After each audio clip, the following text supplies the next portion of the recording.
안녕하세요. 아이들이 해외 유학을 떠나 세상을 경험하며 밝은 미래를 꿈꾸는 것은 많은 가정의 소망이자 희망입니다. 특히 베트남 가정들처럼 중국 푸젠성의 한 아버지에게도 딸들의 유학은 가족의 자랑이자 사랑의 열망이었죠. 그러나 푸젠성 푸칭시의 한 작은 마을에서 시작된 이 이야기는 두 소중한 딸을 일본으로 보낸 아버지의 마음을 평생 괴롭히는 끔찍한 악몽으로 변했습니다. 이 비극은 단순한 사건이 아니라 사랑과 상실, 그리고 정의를 향한 고통스러운 여정입니다. 푸칭시의 문방초는 푸젠성 동부 해안에 자리 잡은 작은 마을로 이민의 고향으로 불릴 만큼 오랜 세월 동안 많은 주민들이 바다를 넘어 해외로 나가 생계를 꾸려온 곳입니다. 푸칭시는 역사적으로 해상 무역과 해외 노동의 중심지였으며 전 세계 150개국 이상의 흩어진 화교 커뮤니티의 발원지 중 하나예요. 이 마을 한가운데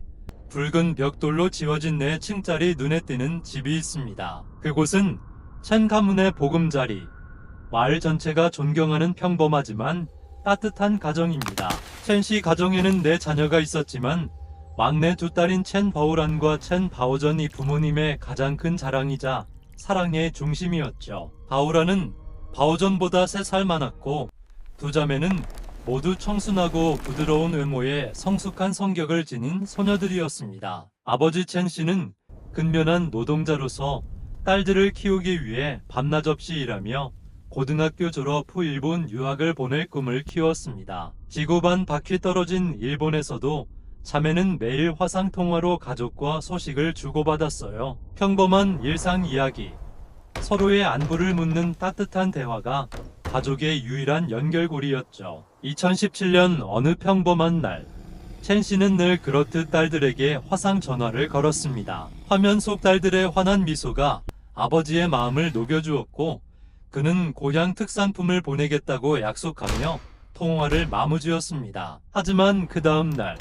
갑자기 연락이 끊겼습니다. 가족들은 불안에 휩싸였고 막연한 불길한 예감이 스멀스멀 피어올랐어요. 그리고 일주일 후, 먼 일본에서 전해진 소식은 가족을 절망의 구렁텅이로 밀어 넣었습니다. 이 비극의 실마리는 2017년 5월 13일로 거슬러 올라갑니다. 그날은 목요일 밤 11시 40분경 가나가와 현 하타노시의 한 외곽 도로였습니다. 짙은 어둠이 모든 것을 삼킨 산림지대, 벌레 소리만이 고요를 깨는 그곳에서 경찰차가 조용히 멈춰 섰습니다. 이는 자매 실종 사건이 발생한 지 일주일째 되는 날, 수색의 6번째 날이었습니다. 경찰들은 손전등을 들고 숲속으로 깊숙이 들어갔습니다. 불빛이 풀숲과 나뭇가지를 스치며 무언가를 찾았고 마침내 한 경관이 소리쳤습니다. 도로에서 불과 5m 떨어진 곳, 거대한 2개의 여행 가방이 버려져 있었습니다. 가까이 다가가자 고약한 악취가 코를 찔렀고 경찰들은 조심스럽게 가방을 열었습니다. 그 안에는 바오란과 바오전의 시신이 들어있었습니다. 부검 결과 두 자매는 잔인하게 교살당한 것으로 밝혀졌고 사망 추정 시각은 가족과 마지막 통화 직후였습니다. 바오란은 25세, 바오전은 22세. 푸칭시에서 태어나 자란 그녀들은 고등학교 졸업 후 일본 가나가와 현 요코하마시로 유학을 떠났고 작은 아파트에서 함께 살았습니다. 놀랍게도 그들의 집에서 시신 발견 장소까지 직선거리는 겨우 37km 뿐이었습니다. 바오라는 요코하마의 패션 디자인 전문학교 센몽고에 다니며 꿈을 키웠습니다. 일본의 센몽고는 우리나라의 전문대학처럼 실무 중심 교육으로 24년 과정 후 자격증 취득으로 바로 취업이 가능하죠. 하지만 바오라는 학비와 생활비를 벌기 위해 아르바이트를 병행하며 학업을 8년 만에야 마쳤습니다. 졸업 후 반년도 안 돼 일어난 이 비극 당시 그녀는 근처 레스토랑에서 웨이터로 일하며 생계를 꾸렸어요. 바오전은 게임 소프트웨어를 전공하는 나른 센몽고에 재학 중이었고 3살 어린 나이로 언니를 따라 일본에 왔습니다. 자매는 서로를 의지하며 친구들도 공유하며 외국 생활의 고독을 견뎌냈습니다. 주변 사람들은 그들의 우정을 부러워할 만큼 두 자매는 서로의 가장 든든한 버팀목이었죠. 자매 실종을 처음 눈치챈 사람은 바오란의 절친한 친구 아씨였습니다. 아씨와 바오란은 수년째 매일 연락할 만큼 가까웠고 바오전이 일본에 오자 자연스럽게 셋이서 어울리며 더 돈독해졌어요. 실종 일주일 전 오후 아씨는 바오란에게 메시지를 보냈지만 답이 없었습니다. 평소 바오란은 몇 분 늦어도 사과부터 했을 텐데 이상하죠. 불안해진 아씨는 바오전에 문의했지만 그녀도 침묵입니다. 아씨는 바오전의 동료에게 물어보니 그날 바오전이 이유 없이 일을 그만두었다고 해요. 이는 전례 없는 일이었습니다. 다급해진 아씨는 바로 자매의 아파트로 달려갔습니다. 요코하마 시나카구 히노초 니초메의 세 번째 층. 편리하지만 밤이면 클럽과 유흥가가 가까워 불안한 동네였죠. 밤 11시 아씨는 문을 두드리고 벨을 눌렀지만 응답이 없었습니다. 포기하고 내려오다 우연히 집주인을 만났고 그녀는 떨리는 목소리로 상황을 설명하며 열쇠를 빌려달라고 애원했습니다. 하지만 일본의 엄격한 임대인 프라이버시 규정상 관리인이나 경찰 없이 집주인조차 임의로 들어갈 수 없었어요. 아씨는 CCTV를 확인해달라고 간청했고 집주인은 망설이다가 다음날 아침 관리인과 경찰을 부르기로 했습니다. 다음날 오전 9시 30분 아씨는 다시 도착했고 함께 문을 열었습니다. 방 안은 깔끔하게 정돈되어 있었고 침입 흔적도 없었습니다. 모두가 그냥 외출한 거겠지라고 생각했지만 아씨의 직감은 다르게 말했어요. 그녀의 요구로 CCTV를 확인한 순간 모두가 얼어붙었습니다. 영상 속 5월 12일 오후 자매가 짐 가방을 들고 들어오고 저녁에 바오전이 일하러 나갔습니다. 새벽 1시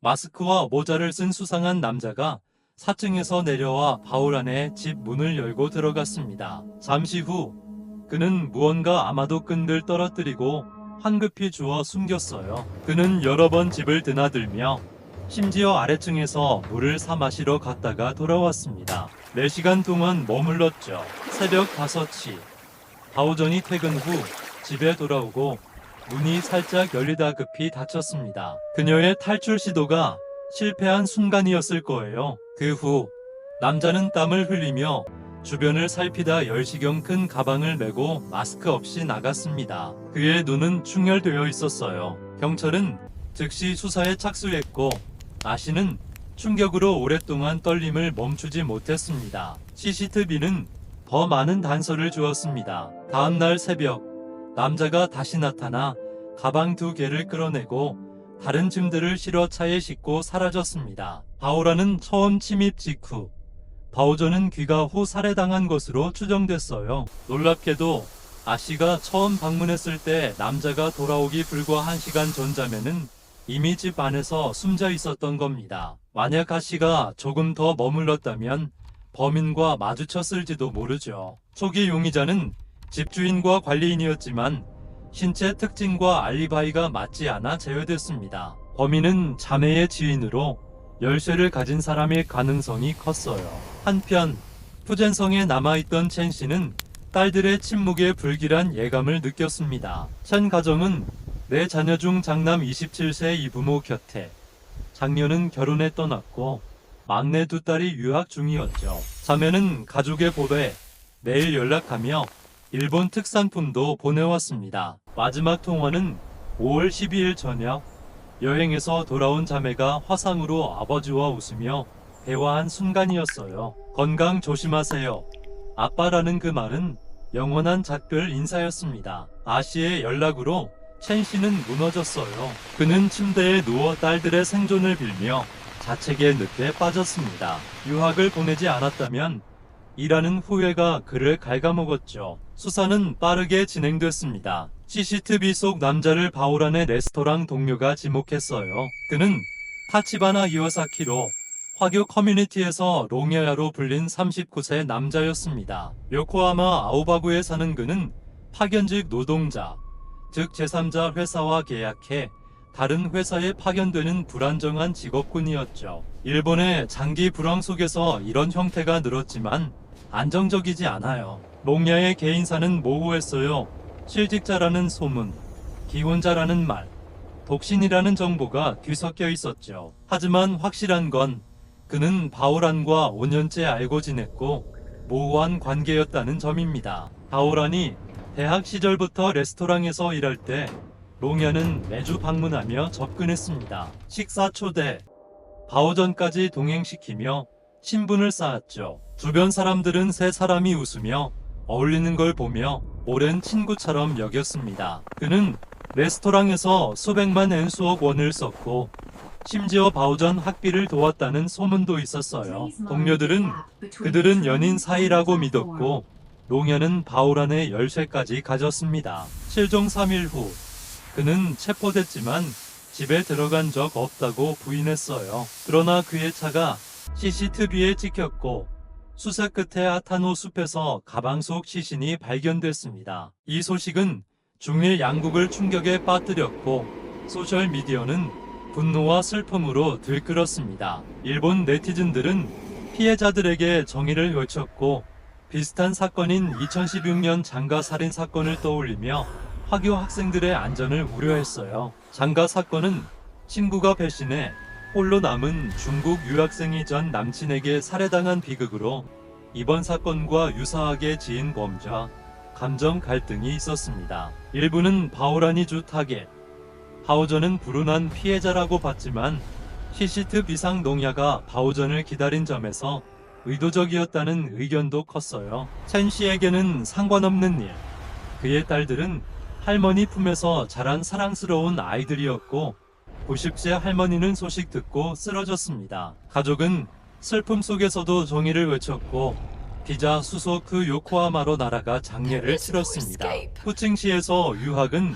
일상적 희망입니다. 내 가정에 한 명 이상 해외 노동자가 있고 부모들은 자녀의 밝은 미래를 꿈꿔요. 자매는 기숙학교 출신으로 성적은 보통이지만 자립심 강했기에 첸 씨는 대학 대신 유학을 선택했습니다. 그는 딸들을 극진히 아꼈고 비극 후 자책으로 무너졌어요. 수사에서 롱야는 충격적 주장을 했습니다. 그녀들이 자발적으로 가방에 들어가 실종을 위장했다.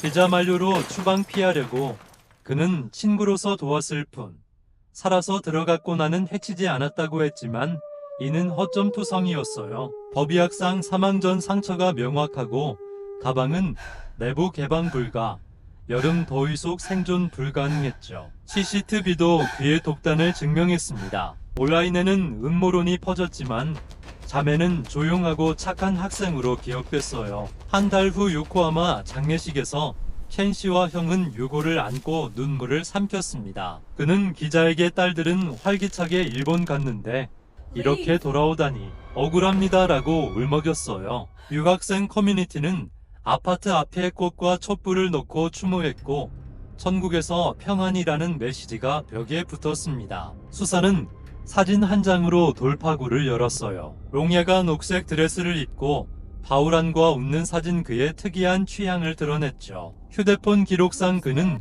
범행 후 현장 처리 검색을 반복했습니다. 동기 추정은 비자 문제, 바오란의 비자 만료로 롱야와의 편의 결혼을 제안했으나 거절당한 듯합니다. 14세 나이차, 장기 관계 아닌 도구로 여겨진 롱야의 분노가 폭발했어요. 여행 후 그가 모르게 동행한 마지막 통화 직후 그는 끈으로 바오란을 교살하고 바오전을 기다렸습니다. 다음 날 시신을 가방에 넣어버렸고 마스크 미착용으로 체포됐죠. 2018년 요코하마 지방재판소에서 사형 요구 속 23년형이 선고됐지만 검사는 가볍다며 항소했습니다. 네티즌들은 피해자 모독이라 비난하며 중국 송치하라고 외쳤어요. 2019년 도쿄 고등재판소는 양형 오류 무기 아닌 끈 사용에도 치명적을 지적해 재심 명령. 2021년 7월 재심에서 롱야는 침묵하며 무죄 주장.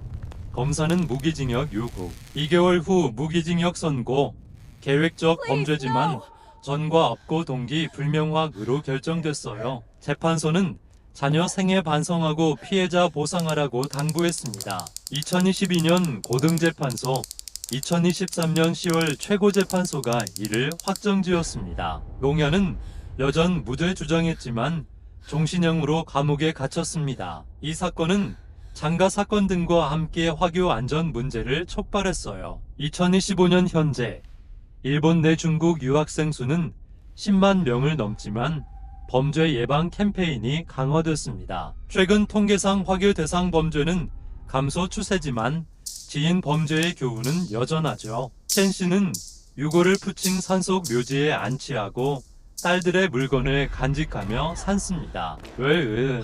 라는 질문은 영원히 미궁. 가족은 조용히 슬픔을 삼키고 우리는 이 이야기를 통해 사랑의 소중함과 정의의 무게를 새겨야 할 겁니다. 안녕히 계세요. 다음 이야기에서 만나요.